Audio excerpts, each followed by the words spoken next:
Please take your seat. And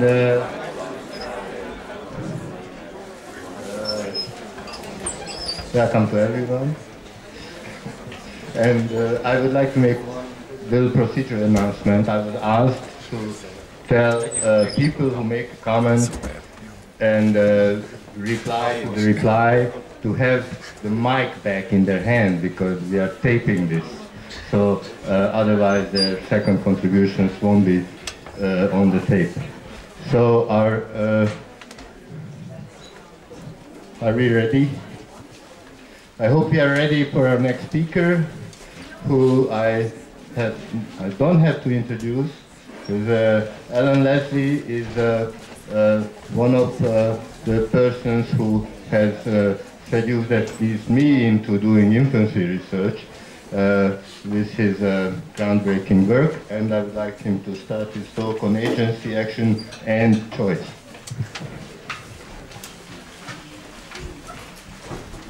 Well, first of all, let me say this is just such a great pleasure to be here to celebrate the opening of the centre that really is making Budapest the centre for developmental cognitive science. So it's a great day for the centre, for Hungary, for Europe, and actually for the whole field. And of course, the two great stars, Jury and Gergely, I think that's my attempt at their names.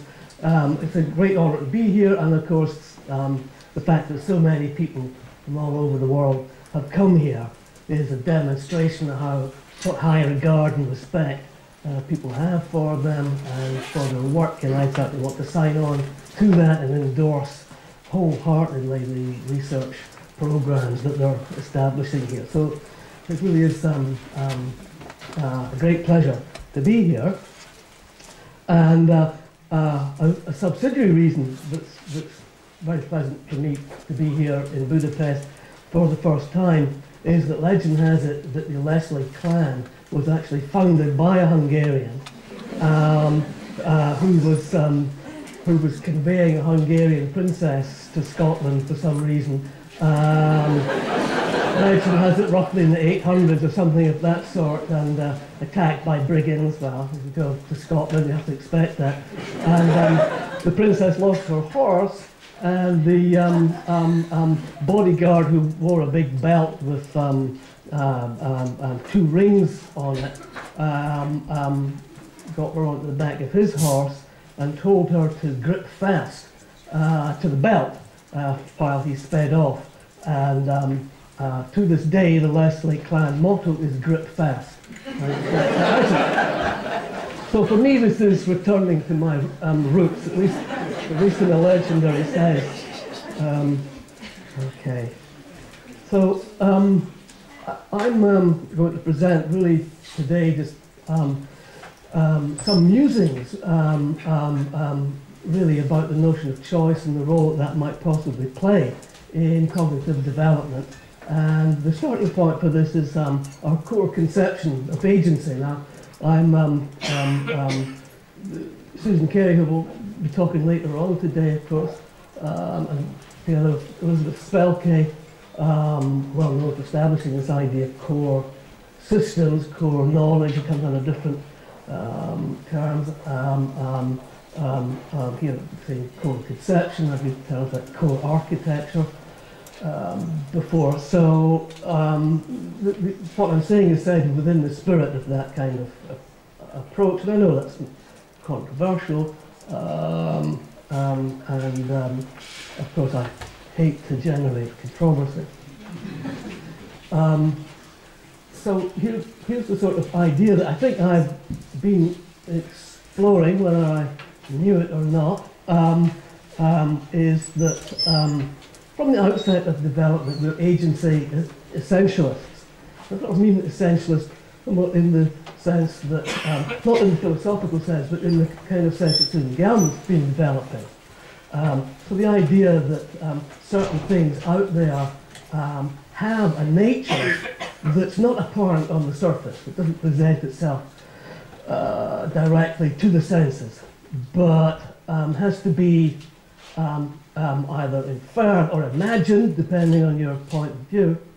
And it's something to do with the properties that you do see on the surface in terms of the appearance and behavior and things like that, has to do somehow with something that's inside. And it's part of the idea that this something or other inside is a little bit vague, a little bit underspecified or unspecified. And so that's a sort of perfect notion, I think, the perfect kind of notion for producing a for producing a mind that develops, because you direct learning in a certain kind of way while leaving the outcome of the details to be settled. So that's part of the idea. I want to fill in some just sketch really today some of the ideas that I think may be coming from this what's called agency essentialism.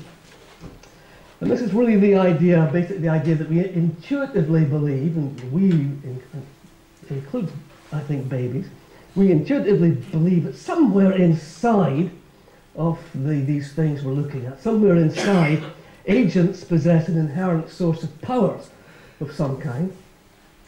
Let's use this word powers a lot today. Again, this is a nice, loose, open sort of notion, but of course it means roughly the ability to produce effects. So it's essentially a causal notion. And these inherent powers that are somehow somewhere inside of agents include mechanical powers, mental powers, and what I want to get on to are, I suggest, also some moral powers. So let's begin. Among those powers, among the set of powers that agents possess somewhere inside of them, is the power of choice making. When it comes to action, agents possess the power of choice making. Another way of broadly characterizing this from the outset is that the power of choice making is the sense of the power to act with something in mind. So what it means to have something in mind is a little bit open, and it turns out I think there are somewhat different senses of that, and that's part of what I and many other people here have been exploring. So everything I say today is really intended to be about the apprehension of agents, rather than about what agents are really like. Can agents really make choices? This is the sort of question that philosophers ask. What's required for us really to make a choice or choices? Free will, do we really have free will? Into many kind of problems there. So I'm just going to sidestep all of those problems, because what I'm interested in is this intuitive notion that this tendency of ours to believe that agents have these kind of powers inside. So it's the apprehension of it. I use apprehension again to sidestep questions about whether this is just perception or just input analyzers, or if there's more to it. I think there always is more to it. So I'm very much on the same page on that question and a number of other questions with Susan Carey's recent book that lays out so many of these issues in a very clear and incisive manner. So this is to do with the apprehension of agency and choice, and just look at some of the phenomena, sure it's not all of the phenomena, that suggest that there's something important going on with regard to this notion of choice that can make sense of lots of the other things that have been demonstrated. So what role might the apprehension of choice play in the development of our social cognition?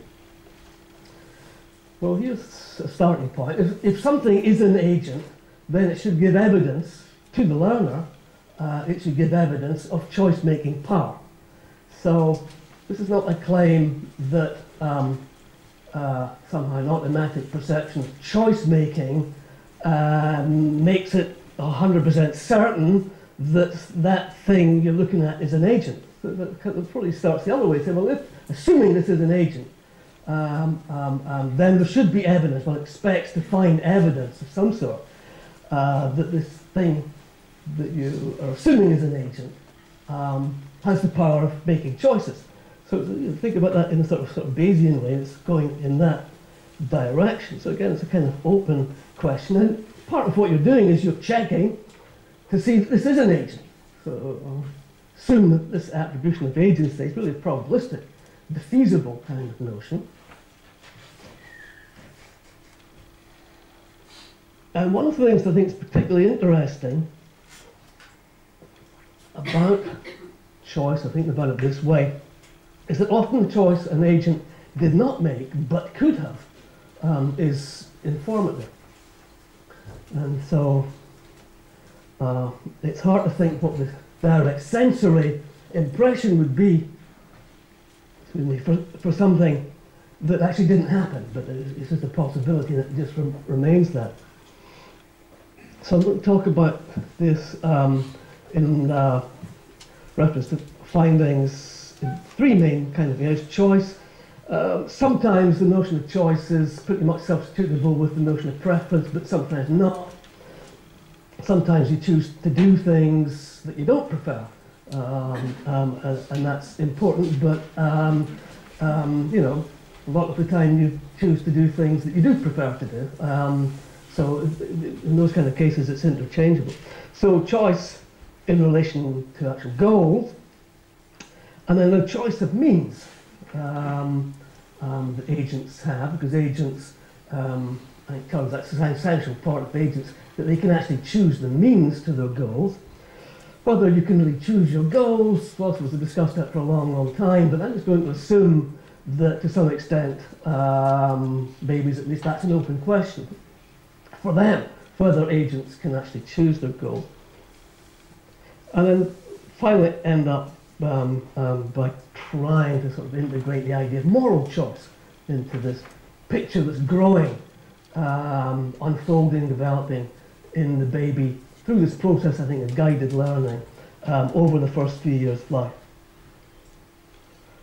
Well, looking at it from that point of view, the first question the baby has to face is which ones are the agents? If there's some sort of intuitive buying into this idea that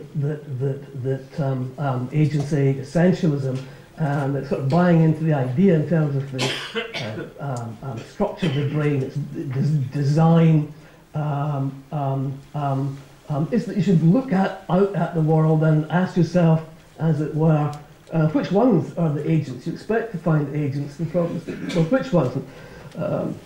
Gergie's fantastic talk this morning, of course, is really describing, I think, great advances in answering that kind of question in a communicative context. So I've always thought about this, and I've written about it in these terms, that a psychological account of how we come to apprehend agency should really begin with objects, physical objects. So we start really with the distinction between agents versus merely physical objects.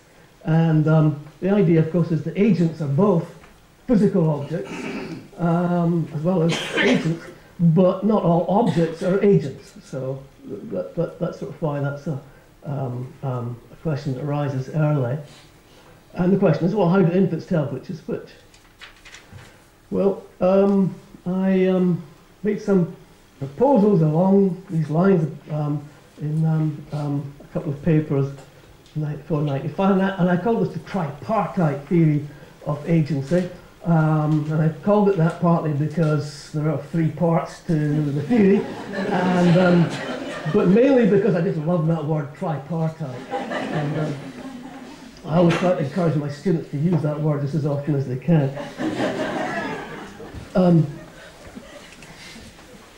So the first part, the first level, was to do with mechanical agency. So the idea is that you start with physical objects, and you start, and I'm not going to talk about really this today, but I just think that the point really, I think, of causal perception and causal thinking in the domain of physical objects is really to understand mechanics. And it's a sort of odd thing historically, the way that people have tried to avoid that notion. David Hume successfully avoids it. Michot even successfully avoids it. And people that are interested in spatial relations and prepositions manage to avoid it, to make it spatial rather than mechanical. But you know, spatial relations include things like 3.5 inches south of the Eiffel Tower. There are no prepositions for that notion. Nobody's interested in that notion, and the reason is there's nothing mechanical, I think, follows from that. So that's enough. But the idea of mechanical agency, according to the way I was thinking about it, has to do with, that's that. What's to do with the internal source of force energy. This is sort of, again, an essentialist notion. There's something or other inside the agent, somewhere or other, that has something to do with force, energy, power, something in this mechanical sense. I'm trying to describe that in this almost deliberately vague sort of way, to leave the details open to be filled in by experience. We have this idea that at the mechanical level, no, we haven't got to goals or mental states or anything like that yet. We're still at the level of understanding the merely physical. But part of the essentialism is the idea that, well, there's probably going to be things out there that may have internal sources of energy. So that was really important to me. It was really the internal source of force energy that was most important in this view, rather than simply self-propelledness, self-propulsion.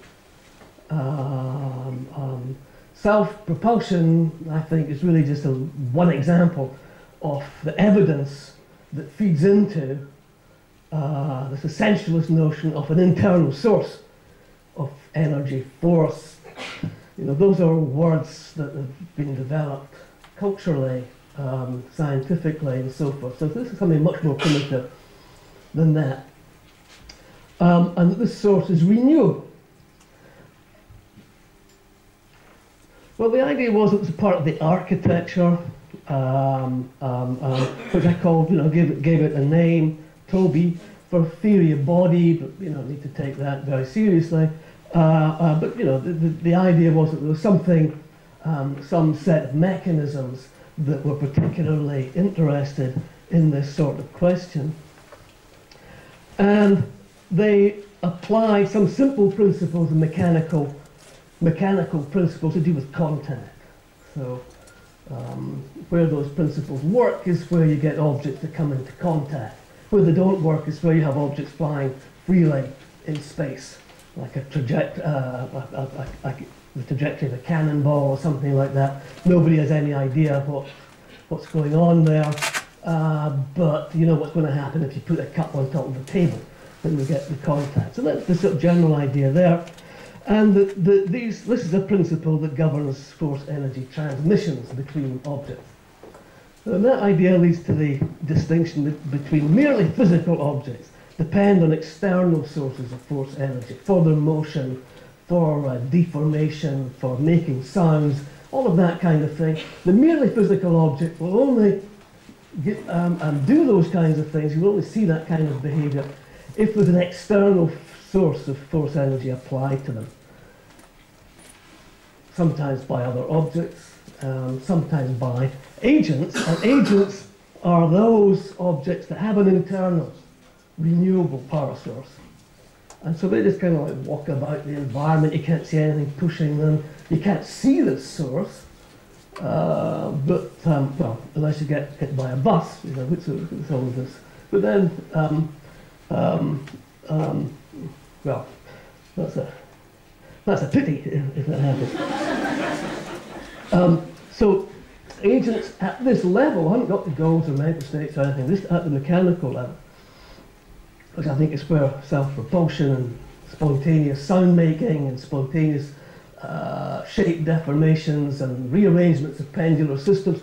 All of those kinds of things can be thought of as providing evidence for an internal power source.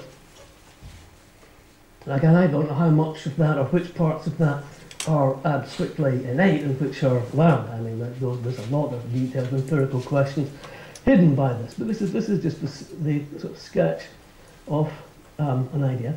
Well, that's the first part of the three parts. The second level I call actional agency, and the idea is, well, if you now think it's likely that what you're looking at is a mechanical agent, then the second level should try to tell a story about that mechanical agent at its own level, and its own level has to do with, and now for the first time, goal-directed acts. So actional, but also reactional agency. So this would include sensing the environment. And part of the idea here was that, well, the principles that would be employed at the second level would just have to be very different in character from the principles that were used at the first level, because the principles of the first level were contact mechanical. By contrast, the principles that are typical at the second level see the agent in relation to an environment that's a little distant in time and space. With adults, it can be very distant in time and space, but with infants, assume that it's trying to see this agent in relation to an environment at a little distance in time and space. The distance in time is because as the agent acts toward a goal, well, the goal's not achieved yet. It's going to be achieved maybe a little bit in the future, and at a distance in space reflects the ability and power of the agent to sense the environment. And so the stories that are made up at the second level, the hypotheses that might be entertained on a particular occasions, will be looking for that kind of information. And the idea is this should be a distinct level, distinct set of mechanisms, because the move from contact to at a distance in time and space would require very different kinds of brain mechanisms, and a different way of thinking from the first. And then the third level that I suggested was I called attitudinal agency, and here there's this third level. To the extent that the second level is successful in coming up with a story and fitting that story to what's being observed, then there'll be a tendency for the third level to try to carry on that story and try to represent the mental attitudes to information that the agent may have and that may be reflected in the actions. And this is the level that involved what I called meta-representation, and there are certain proposals about what that type of representation would look like. Okay. So there was supposed to be a set of brain mechanisms that were particularly interested in mechanical agency and just mechanics in general. Well, these other two levels I suggested was a different, because again the principles were quite different, called the theory of mind mechanism. And the theory of mind mechanism is supposed to be comprised of two subsystems.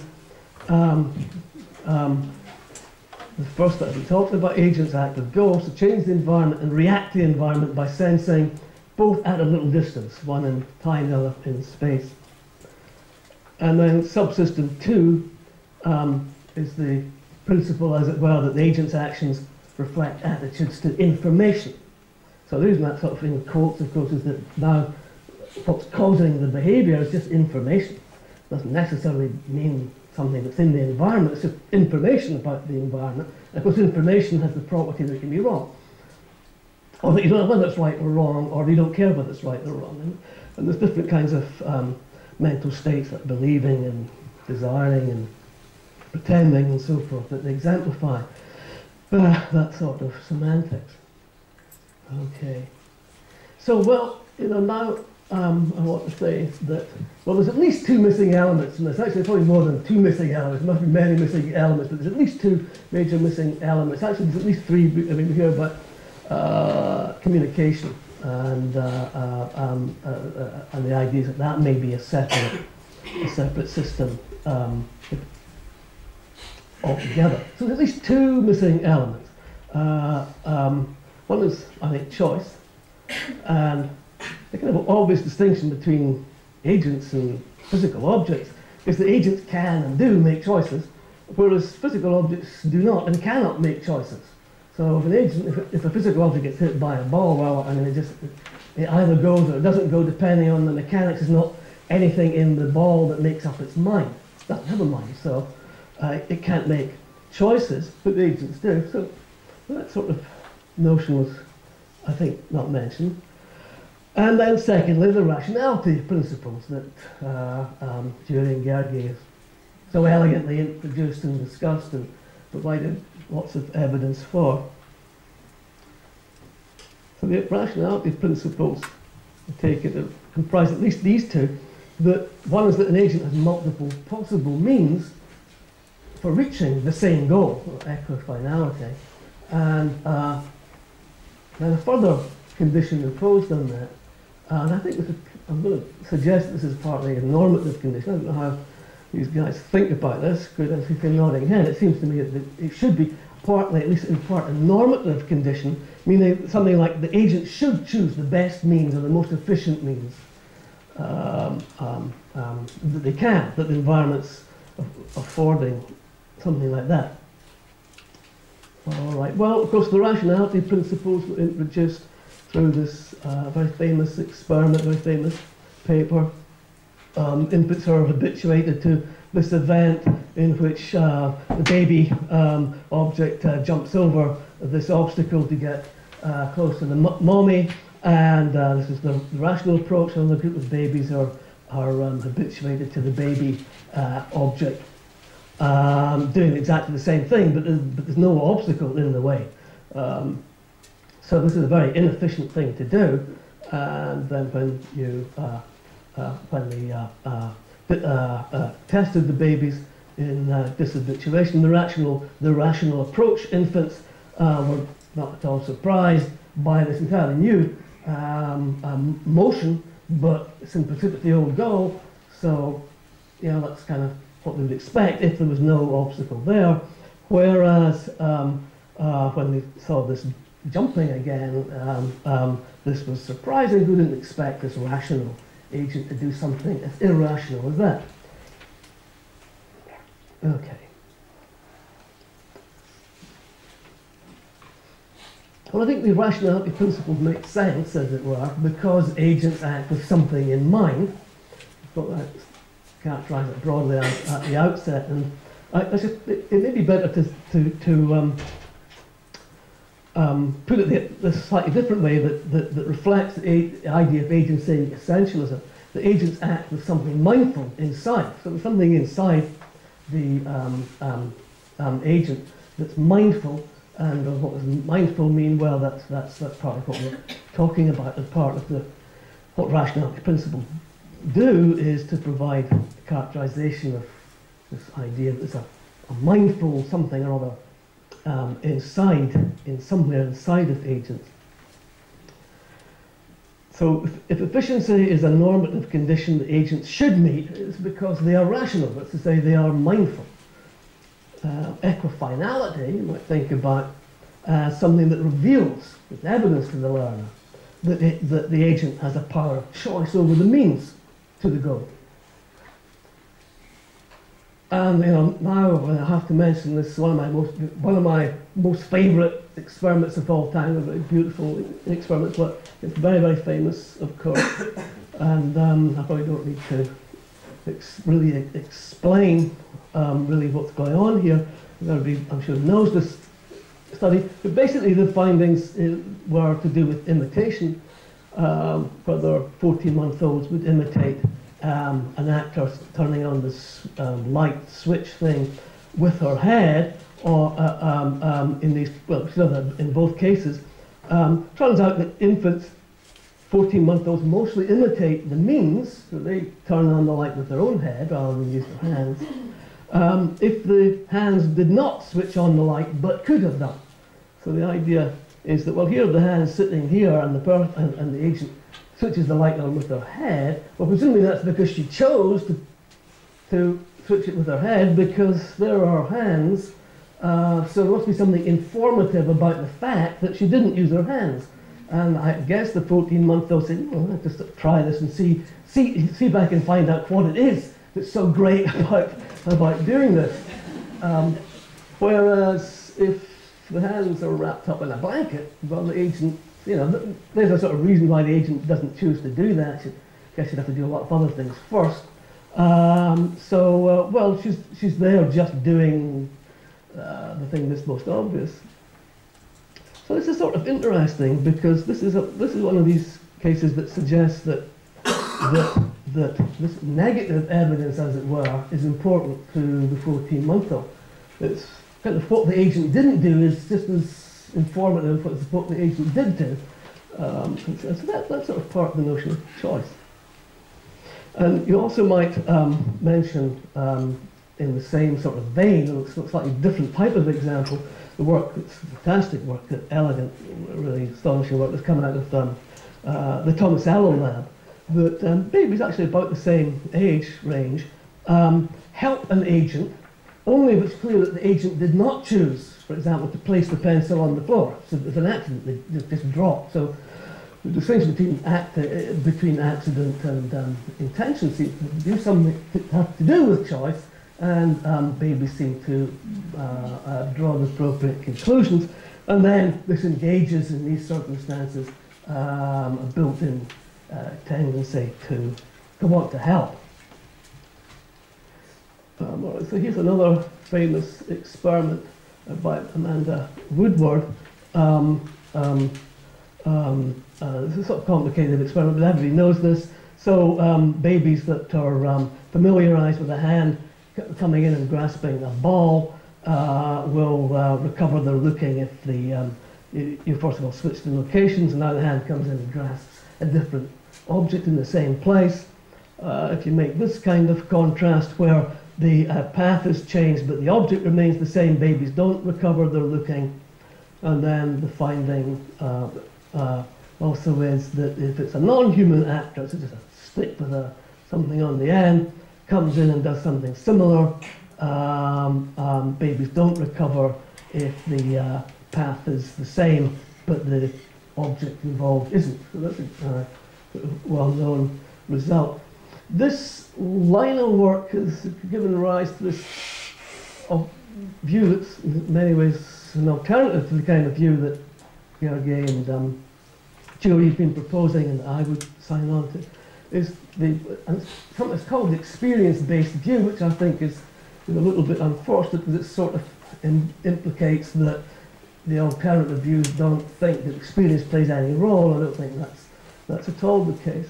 But the idea is that the notion of agency starts with very particular, being particularly tied to human actions or even own actions, versus this idea that learning about the actional agency has this abstract base from the outset that directs learning. Of course, it may very well be that it's very important to the baby, her own experience, or experience of humans, and there's lots of questions there. These two views are not actually mutually exclusive. But the claim is that it's necessary. That's a very strong claim, so it means that if any counter-evidence can refute that, and there's lots of counter-evidence that's accumulated. Some of that evidence comes from work that Sylvia Biro did, which is in my lab, and land. So I'm not going to take long on this. So basically we found that 6-month-olds and 9-month-olds and 12-month-olds showed the Woodward effect quite strongly when it's a hand. What we didn't find was the other part of the Woodward effect was that when it's not a human hand, it's a stick, that they react the opposite way. We didn't find that. There wasn't actually any difference between these two conditions. However, there was much more variance in the data here, and so each of the age groups just failed to reach significance.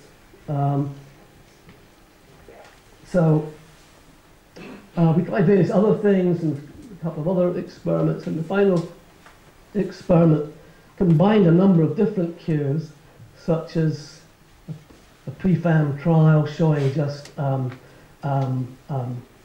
think evidence that this is mechanical agency, that it moves about on its own, there's no object there, and then combine that with equifinality, and also that this thing produces an effect when it can lift up the object, because there's Velcro on this. And when you combine those three different cues, you get a nice effect of the Woodward type of, not the Woodward effect, because this is a non-human agent, but you get the effect of the change of goals.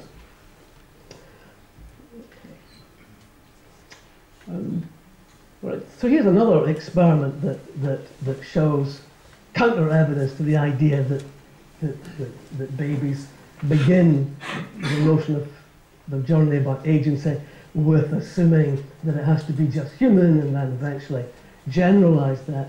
Because here it's just a box and it moves about, gives evidence of being a mechanical agent because of self-propulsion and stopping and starting and so forth. And then the agent goes and makes contact with one of the objects, and then the positions of the objects are switched, and then the putative agent makes the same movement, makes the same motion, but the goal object's been changed. And here the Woodward effect obtains against not a human agent. Well, a particularly interesting aspect to me is that this experiment was this control condition, which is really just exactly the same as this one here, apart from this familiarization event where the alternative object's not there, it's absent. So everything's the same, but the alternative choice is not there, and now the Woodward effect here disappears. So this is 5-month-olds.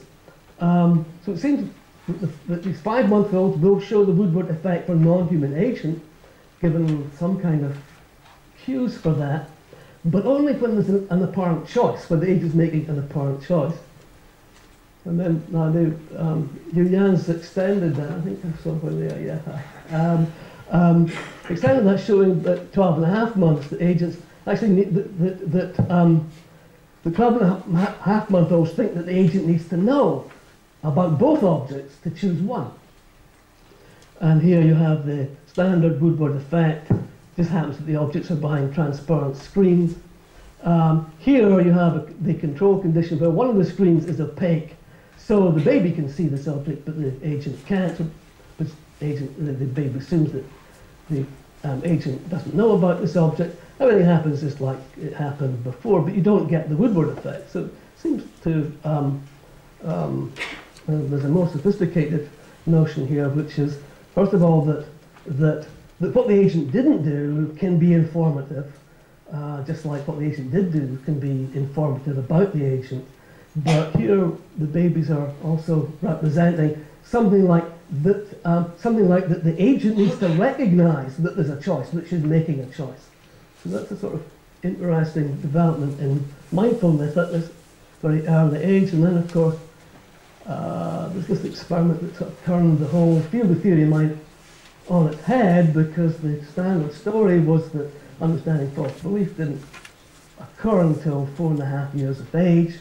And there's lots of controversy about that. And now at the Bioshins lab, Chris Anishi shows that if babies 15 months see an event like this, where basically the agent chooses to put the object in this location, and then either the agent watches the object under its own motion change, switch positions, or same thing happens, but the agent doesn't see that, so it varies in epistemic access, then this determines how babies expect the agent to behave later on. And if she has a false belief about where the object is, this is what the babies are not surprised by this, but they are surprised if somehow an agent with a false belief nevertheless chooses where the object really is. Okay. And then here's just very quickly a case that seems to, maybe you think that this idea of choice can extend to recognition of pretense, where the agent pretends to pour some liquid into this cup, then chooses the appropriate cup. Babies expect this, they don't look very long at this, versus this event where the agent pretends to pour into that cup and then chooses the other cup. So again, this is the agent's making an irrational choice, and this may be because the babies at 15 months understand that what the agent has in mind here is not a belief, but a pretense that there's water in one of the cups. So again, that can be thought of as involving choice, understanding a choice. All right, so to summarize these sort of ideas, so far, inputs or agency, essentialist agents have an internal source of force, energy, something of that sort. That's mechanical level. Agents' internal powers are both mechanical and mental, in these two senses, teleological and informational, can be communicational too. Agents have a power to make choices among both goals and means, and the agent's choice reflects what she has in mind. And that may be true not just in the second year of life, but it may even be true in the first year of life.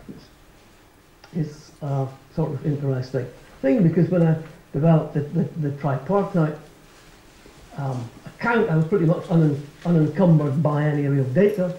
There's very little known about that topic, hadn't really been studied at that point. But it's since then become, probably by accident, I just lucky I got there first or something, put these ideas down in time, because people started doing experiments. Now it seems to me that that's pretty much gone in a kind of reasonable way, so I made some fairly good guesses. But one of the things that I do seem to have got wrong is thinking that meta-representation didn't develop until the second half of the second year. Now it looks like it's during the first half of the second year, maybe in the first year itself.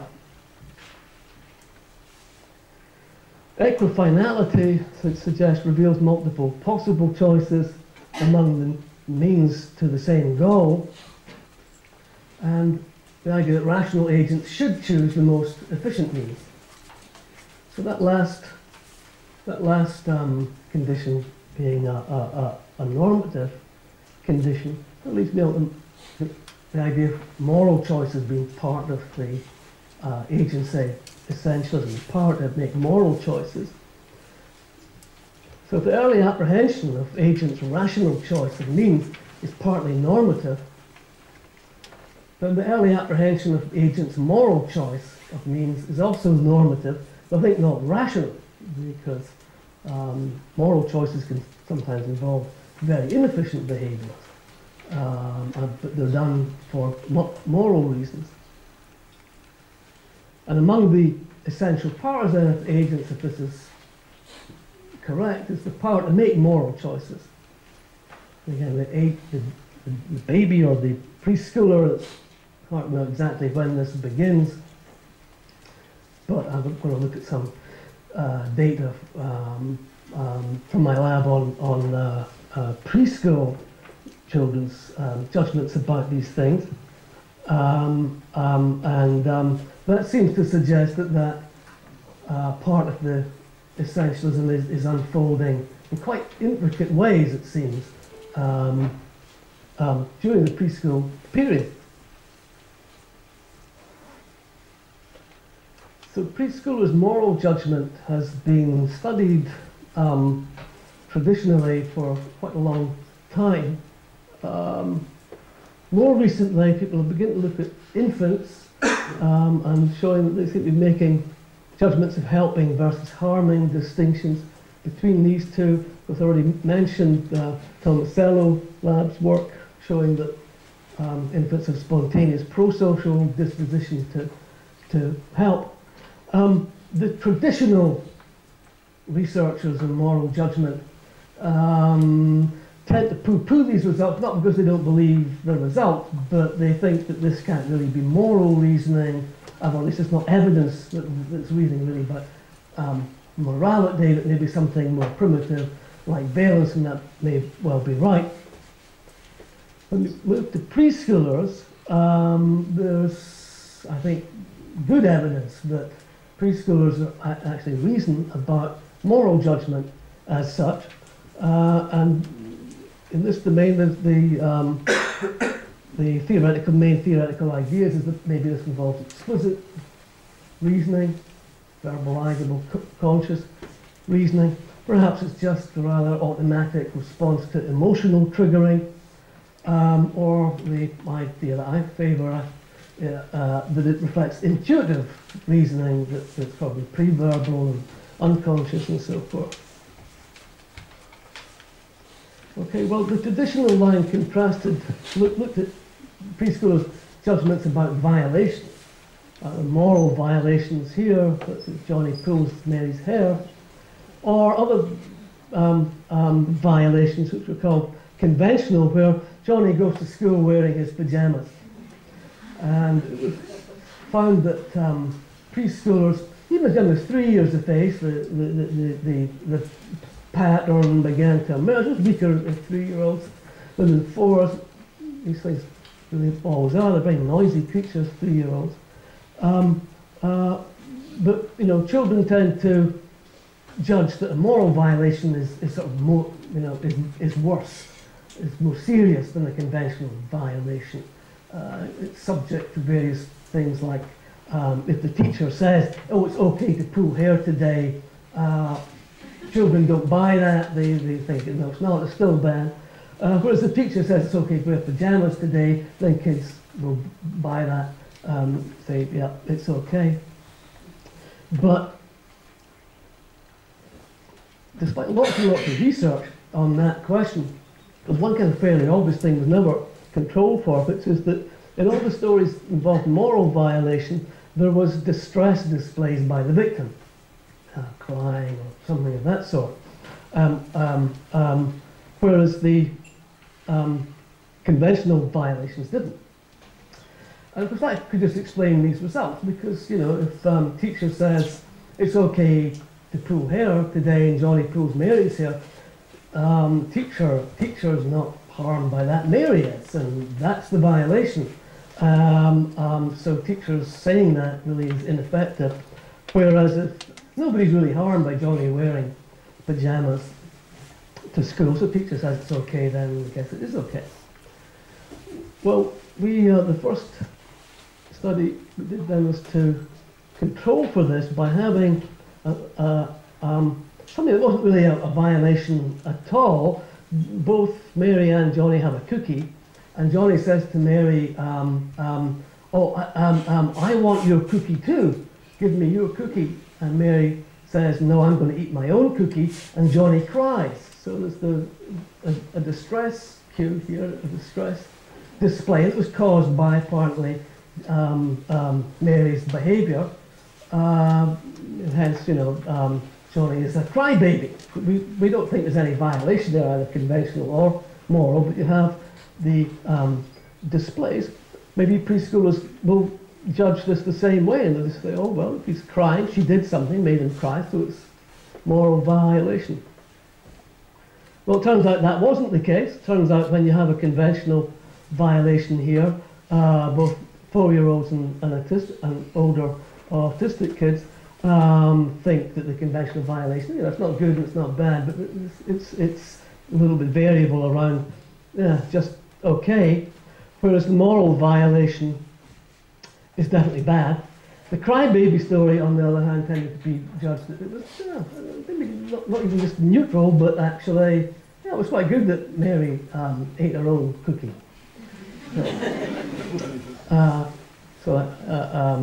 Some sense of justification there. So out of that, the traditional story remains that moral conventions, moral violations are judged in a different way. from conventional.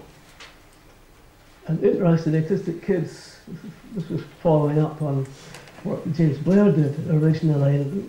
So we replicated his finding with the conventional moral distinction. This is made partly normally by at least older autistic kids, which is sort of interesting in itself. So violation judgment is not simple emotion triggers, automatic responses to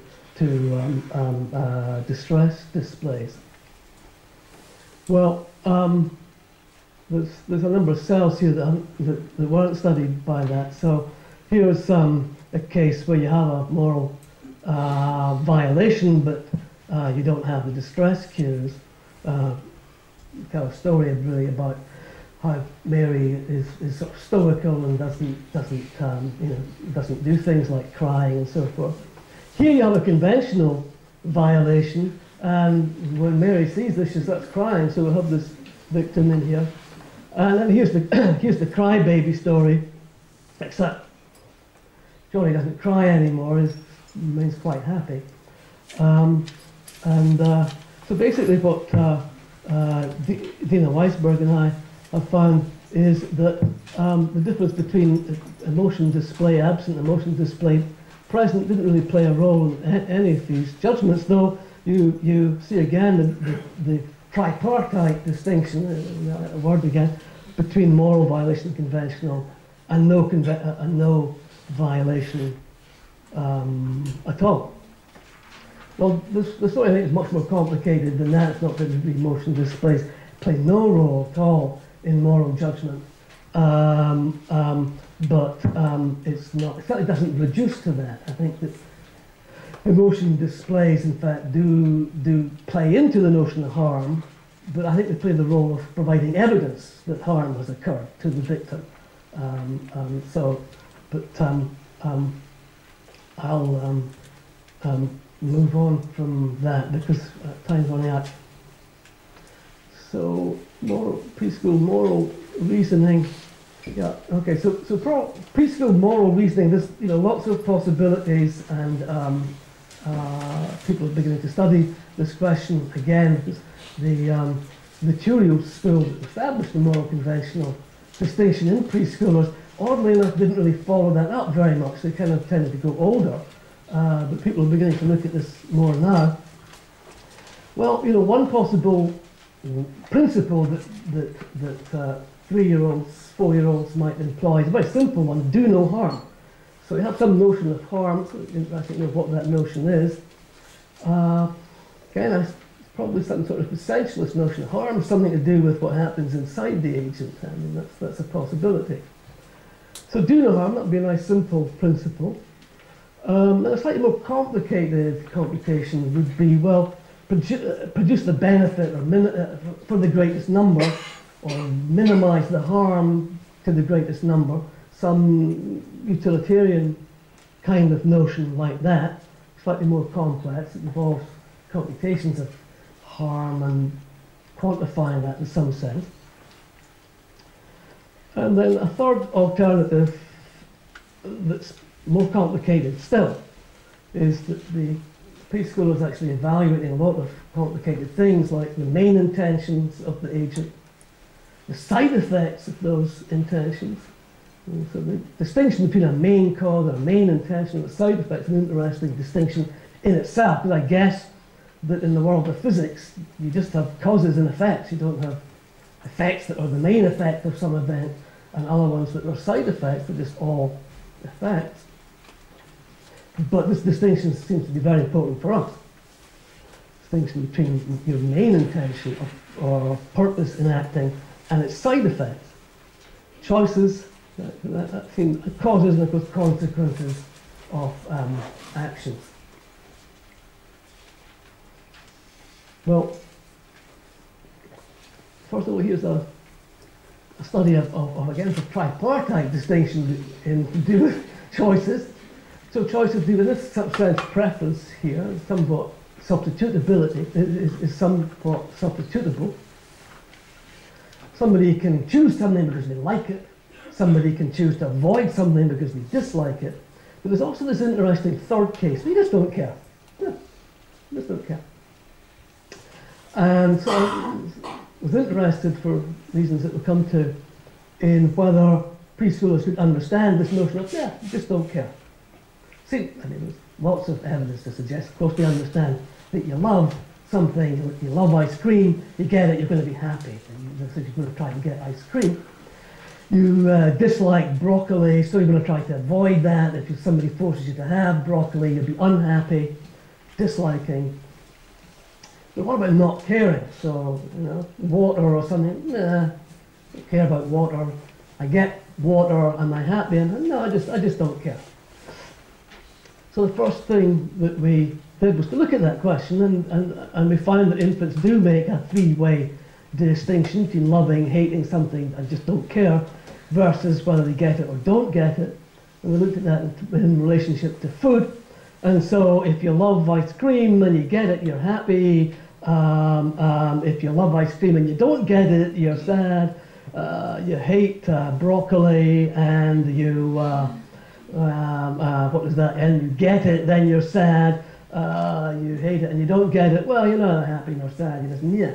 That's sort of in the middle. But when you don't care about whether you get it or you don't get it, either way, you're just, yeah, in the middle. So 3-year-olds and 4s and 5s, of course, as well, do make this tripartite distinction between disliking, liking, and not caring. We wanted to look at caring and not caring about persons. Maybe that's slightly different. So the way we tested that was with these stories. John cares about Mary. Mary's happy, or Mary's sad, 2 versions. How does John feel? How does that make John feel? John does not care about Mary. Mary's happy or she's sad. How does John feel? And again, 3s, 4s and 5s made appropriate distinctions about caring and not caring about persons, so that if you care about Mary and she's happy, you'll be a bit happy too. If Mary's sad, you'll be a bit sad. Notably, they seem to judge that you'll be a lot more sad if she's sad than you'll be happy if she's happy. And that sort of made sense to us. You know, if you come and tell me, oh, I've just won $1 million on the lottery, you know, I'm not going to be as happy as you are. You know, I'll do it that way. You know, okay, good. You know, so I'm not going to be as happy as you are. And in the case of not caring, well, they just don't care. They're neither happy nor sad in either of those cases. So we were happy that they understood caring and not caring, and then we wanted to test this curious phenomenon that Josh Knob discovered. And I just call this like a grammar of side effects, not because they're making any claim. It really is a grammar, although some people do. So one of these terms gets you into trouble with grammar-like, in the sense that the rules seem to be kind of a little bit more intricate than you knew about before. So here's the childish version, which I think works just as well as any adult versions that you can do. So this is the good side effect story first. Here's Mike. Mike loves frogs. He says, I love frogs. I want to take this with me to Sally's. He's on his way to Sally's house and he comes across a frog and he says, oh great, I love frogs. I want to take this with me to Sally's. And the friend that's with Mike says, oh great, Sally will be very happy. And so Mike says, well, I don't care that Sally will be happy. I just want to take the frog along. So he takes the frog along, and sure enough, Mary's happy. Or is it Sally that's happy? It's Sally that's happy. And we asked the child a control question. I'm glad we did, because it turns out that's the critical thing. Just after Mike says this, we say to the child, does Mike care that Sally will be happy? And get the response to that. And then ask this question, did Mike make Sally happy on purpose? We discovered that preschoolers seem to understand the words, the phrase on purpose. They don't understand the phrase intentionally. But on purpose seems to work, which I think itself is sort of very surprising. Okay, so that's the good side effect story. Here's the bad side effect story. Very similar. Mike's going to Sally's, and he comes across a frog, and he says, "Oh, I love frogs. I want to take this with me to Sally's." His friend says, "Oh no, Sally will be very upset." And Mike says, "Well, I don't care that Sally will be upset. I just want to take the frog along." Well, he takes the frog along, and sure enough, Sally is upset. Again, we asked this control question before we asked the purpose question. And then we say, well, did Mike upset Sally on purpose? Well, when you do these kinds of studies with adults, this is the effect that you get, where you have a good side effect. Adults will say, no, the side effect is not brought about on purpose. But if you have a bad side effect, adults will say, yes, it was brought about on purpose. And this is the side effect, or the lobe effect. And it's sort of surprising because you didn't really know about this before you heard about it, and then when you do, you say, well, yeah, of course, I make these judgments too. Or at least most adults do. The ones that don't, I think, probably try to be smart. I mean, all right, well, five-year-olds and four-year-olds show the adult side effect under these circumstances. So they judge that no, Mike did not make Sally happy on purpose, but he made her upset on purpose. So there's an asymmetry between the two, which is sort of interesting. But the main point about it is not so much the asymmetry, but that the judgment of purpose seems to be driven here by the judgment of moral valence for the side effect. So there's lots of effects that show that you go from purpose or intention to moral judgment. If something's done by accident versus intentionally, that affects the moral judgment. But this is a case where it's going the other way. You make a moral judgment about the consequences, and then you use that to determine what the purpose was, which is very strange. On the face of it, it's very strange. Let me just mention that when we did this with 3-year-olds, we did not find the side effect. So we just found this yes bias. Probably our own fault for making the story more complicated. But when we did a logistic analysis of this developmental pattern, age as such dropped out of the model, and all of the variance was taken, not all of the variance, but most of the variance, the significant variance was taken up by the response to that control question. So whatever age the children were, if they passed the caring question, so Mike's just said he doesn't care, and you say, does he care? If you pass the care question, you say no. If you say yes, you failed the care question. Well, you know, most of the 3-year-olds failed that question, but some 4-year-olds and some 5-year-olds failed that question. Wherever you got kids that were failing that question, they didn't show the side effect. Wherever they passed that control question, you did get the side effect. So that seems to be the gatekeeper for the judgment rather than age per se. So, as I said, moral asymmetry seems to influence the apprehension of choice, as I take it that purpose is something like choice. And here's an explanation I tentatively suggest.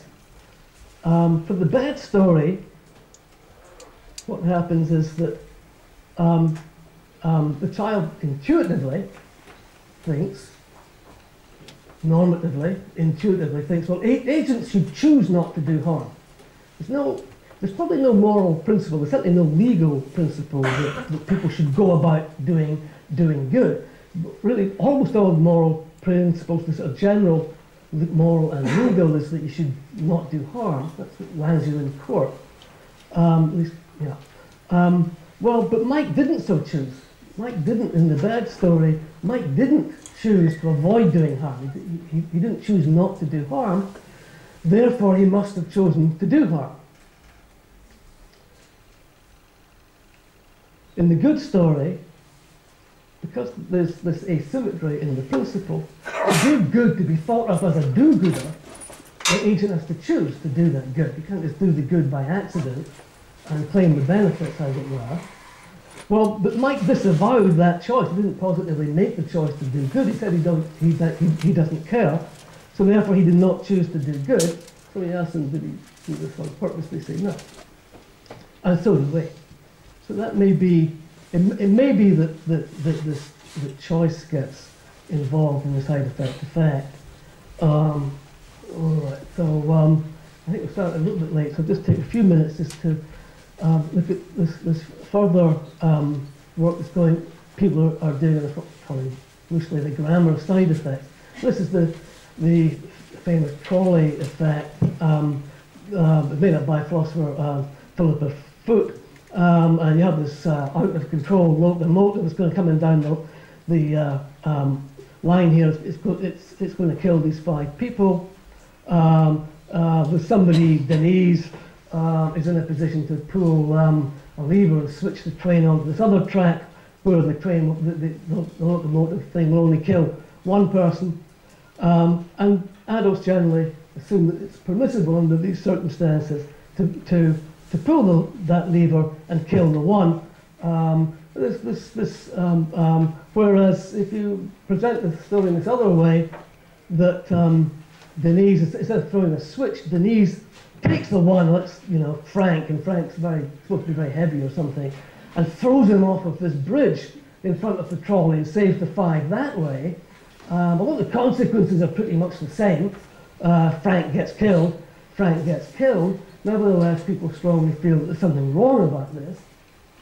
This is called the principle of double effect. It goes back to Thomas Aquinas, who must have been a very distinguished professor indeed, because he's known as St. Thomas Aquinas. Well, this has been studied recently with preschoolers, and it seems to be that preschoolers can be got to make this distinction too. We included a 3rd condition here where the agent chooses to do nothing at all. And so I'm going to show you this little video that we used to present the stories to the children. And this will show the omission case first, because that's the way this video turned out, but just because these are shown separately.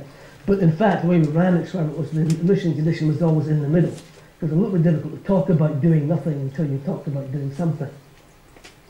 And then this will show what we call the side effect case and the main effect. So the side effect case is the double effect case where it's okay, and the main effect is where it's not okay. So because this involves a squirrel, eats these cookies here, and everybody's sad. That's sad 5. Here's the case, the side effect case, where Jane deflects the squirrel, and it only eats the 1 cookie, saving the 5. And here's the main effect case, where Jane goes and takes the cookie and feeds it to the squirrel, and we call that the main effect. The consequences are the same, not in this, but they're the same in the side effect, where this 1 person's cookie gets eaten and they're sad. Same in the side effect as it is in the main effect. The consequences are the same, and the question is, well, what about the moral judgment?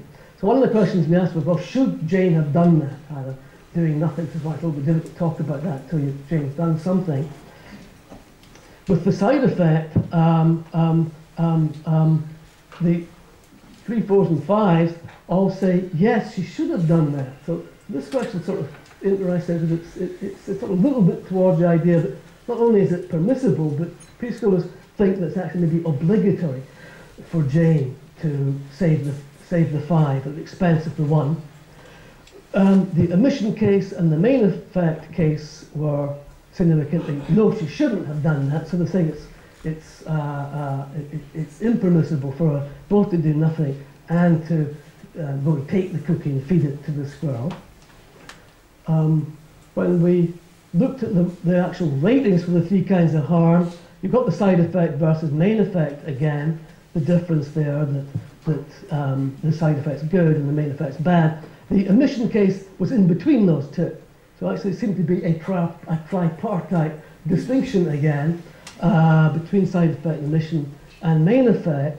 But when you look at that, break that down by age group, the emission case turns out to really be an order effect for the 3-year-olds, but not for the 4 and 5-year-olds. They have a tripartite, so each of these 3 levels are different from the others.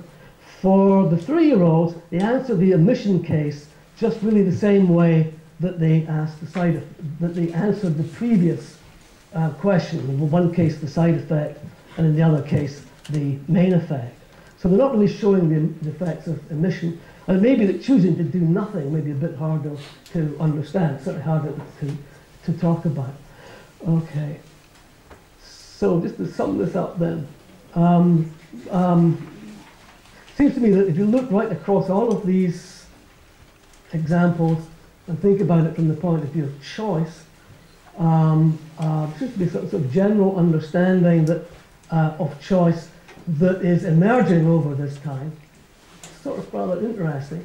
First is that agents have alternative possibilities for an action, and this is where the action's not yet being performed, so it's a little bit in the future. The idea of choice is, well, there should be some different possibilities, different choices that could be made, what the agent could do, what the agent might do, what the agent should do. So when you look backwards at what actually the agent did, you construe that in a way that sort of implies a counterfactual to do with what the agent could have done but didn't, or should have done but didn't. But really, I suppose understanding choice should be taken to another level. It kind of involves theory of mind, and that is that you understand that agents themselves, understands theory of mind another way, you understand that agents themselves can recognize alternatives and can have the power to actually bring about these different alternatives, can choose among them. Okay, and then of course democracy is also about choice.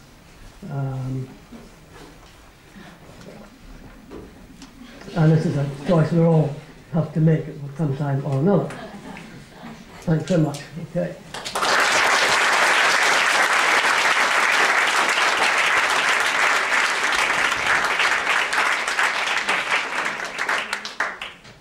Thank you very much. But, I choose to extend the time a little bit so that we can have some more questions. Please. Hanno? Thanks. I had some doubts about your essentialism, about your version of essentialism, the non-assumption or inferred or imagined non-apparent structure, internal powers, something inside, quoting you. So I'd like to raise an objection, and to please you a little, I'll make it a tripartite objection. Okay. But first I have to know that I think this internal structure, something inside idea, didn't play any role in all the observations and experiments that you later presented. I think you can get rid of it without this affecting your division of kinds of agents and the various results you've shown about what infants do at what stage and so on. So I don't think you need it as part of your theoretical apparatus.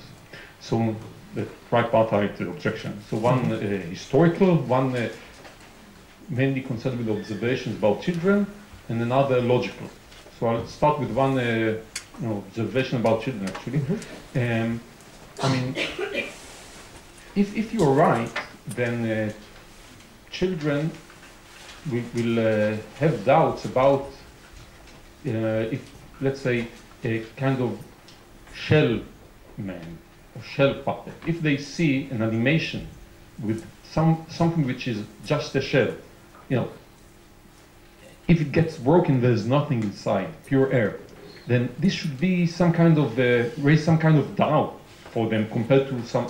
Or here's another example: something with no internal structure, something with just homogeneous, which I think can't catch with your theory, the gingerbread man. Okay, so it's homogeneous all the way down. There's no internal structure there that can carry the agency or the choice and so on. I'd be surprised if children have more difficulties with such things, or with the scarecrow from the Wizard of Oz. Yeah. Knowing actually this no internal structure there, just homogeneous all the way down. Yeah. I don't think they have any problems taking this kind of agency, moral agency, seriously, compared to something that may have a structure. So this is the first part. The second one is historical. I agree that today this is the way we think in science and outside science about powers. There must be some structure inside us, inside artifacts and so on, responsible for their behavior and so on. I don't think this correctly describes the approach in history. Actually, I think that during extensive parts of history, people thought that some kinds of tissues, bodies, whatever, have innate teleological behavior, not due to the structure, but because that's the kind of things they are. And this is true of much of Aristotelian thought, which dominated, Western science for several centuries, late Middle Ages, Renaissance.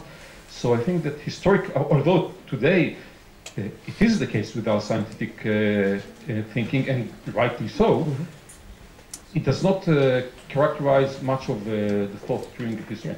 And the last part is a logical problem. At some stage, you reach something which has powers, tendencies, energy, not due to structure. We say that because of the electric charge of this or that thing and distribution of charges, and etc., this complex body has its own powers, tendencies, whatever. But now go to the electron and to the proton, elementary particles, they reject, or whatever each other, two electrons reject each other, not because of structure. You have to stop somewhere. And why should children, infants, have a tendency, not to stop at the first stage, where they see agents behave in a kind of teleological manner? I would expect them to have to learn where to stop in assuming internal structure. So, right.